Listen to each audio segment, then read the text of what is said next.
If you're ready for a story, find a seat. If you're ready for a story, find a seat.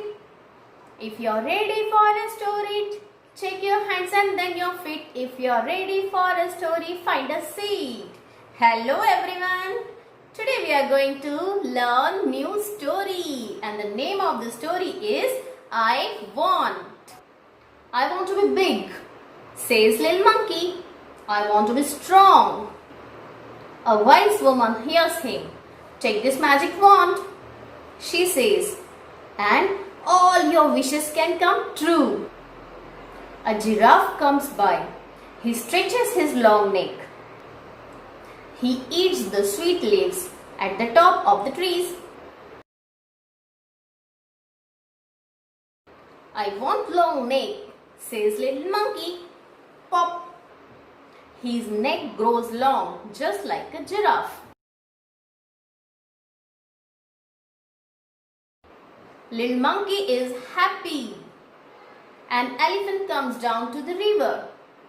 He fills his trunk with water.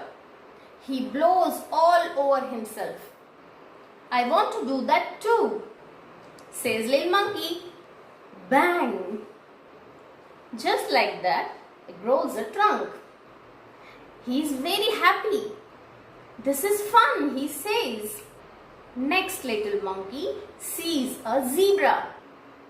I want stripes like those, he says. Whiz! Little monkey has stripes all over his body, just like the zebra. He is very happy. He goes to the river to try out his new trunk. He looks down. He sees himself in the water. Mother, he cries, help, a monster.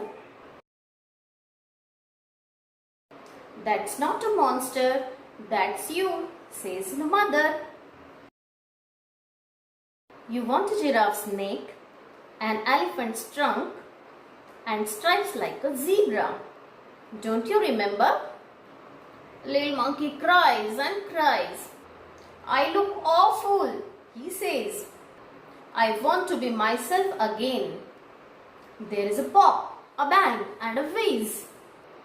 Little monkey is himself again. He jumps for joy.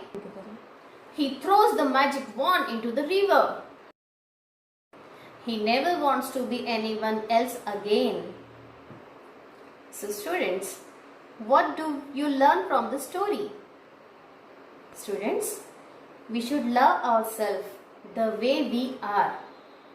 We should feel always lucky for whatever we can do and whatever we have. We should never compare ourselves with others. Okay? So feel happy, feel lucky to be whatever you are. Bye everyone.